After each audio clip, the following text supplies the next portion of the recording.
দিনে কি নির্বাচনে আপনারা ভোট দেওয়ার জন্য প্রস্তুত আছেন না? দিনের বুড়া কি রাতে হবে? 2000 আমরা 14-তে আমরা দেখেছেন কুত্তা মার্কা নির্বাচন হয়েছে। কুত্তা ছাড়া কিছু ছিল সেন্টারে? কুত্তা মার্কা ছিল, বিনা ভোটে 154টা বিজয়ী হয়েছে। 2018-তে দিনের ভোট রাতে করেছে, প্রশাসন তন্ত্র ব্যবহার করে তারা ঘোষণা দিয়েছে। আর 2024 আমি আর ডামি নিজেরা নির্বাচন করেছে। আপনারা কি ভোট দিতে পেরেছেন? এই অন্তর্বর্তীকালীন সরকার, ডক্টর ইউনূস সরকার যে আগামী বছরে 2026-এর ফেব্রুয়ারি প্রথমার্ধে মাহে রমজানের আগে যে নির্বাচনের তারিখ ঘোষণা করেছে, রুট ম্যাপ করেছেন, সেই নির্বাচনে ভোট দেওয়ার জন্য কি আপনারা প্রস্তুত আছেন না? আমাদের পছন্দের প্রার্থী সেই জনগণ যদি বিএনপিকে ভোট দিয়ে নির্বাচিত করে জাতীয় সংসদে পাঠায়, দেশ পরিচালনার দায়িত্ব দেয়, তাহলে বিরোধী দলের, আমাদের অন্য দলের কোনো অসুবিধা আছে? জনগণ যদি জনগণের পছন্দের প্রার্থীকে নির্বাচিত করে তারা রাষ্ট্র গঠন করে, সরকার গঠনের দায়িত্ব দেয়, তাহলে অবশ্যই সেই দায়িত্ব পালন করার জন্য বিএনপি প্রস্তুত আছে। জনগণের খেদমত করার জন্য অতীত করেছে, এখনো করবে।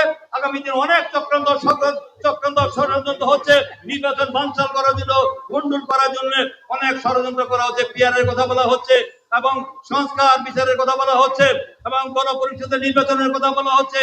এখন বলা হচ্ছে যে আমাদের জুলাই সনদের আইনি ভিত্তি দিতে হবে, সংবিধানের পরিবর্তন করতে হবে। অনেক কথা বলে তারা গোলাপানিতে মাঠ শিকার করার জন্য বহু ষড়যন্ত্রে লিপ্ত হয়েছে।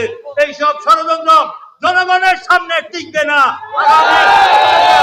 ফেব্রুয়ারি মাসে বাংলাদেশে ত্রয়োদশ নির্বাচন, জাতীয় নির্বাচন অনুষ্ঠিত হবে। কোন চক্রান্ত ষড়যন্ত্র করে সেই নির্বাচনকে বুন্ডল করার ক্ষমতা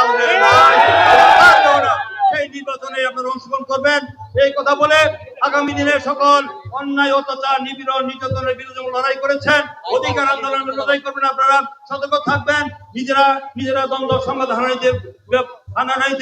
জড়িত হবেন না। আওয়ামী লীগের পেতারা দূষণরা যেন আর রাজনীতি করার সুযোগ না পায়। জনগণ মানবতা বিরোধী অপরাধ এবং এই গণহত্যার কারণে জনগণ আওয়ামী লীগের প্রত্যাখ্যান করেছে। আওয়ামী লীগ এই দেশে রাজনীতিতে ফিরে আসার সুযোগ নাই। তাদের রাজনীতি আজকে কবর রচনা হয়েছে, দমন হয়ে গিয়েছে। তাই আওয়ামী লীগ নিয়ে চিন্তা করার কোনো কারণ নাই তাদের।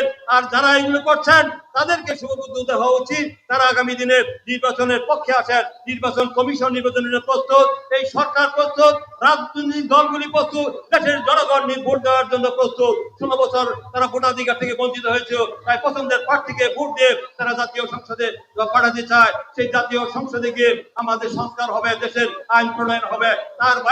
তার বাইরে কোন চক্রান্ত ষড়যন্ত্র জনগণ বরদাস্ত করবে না।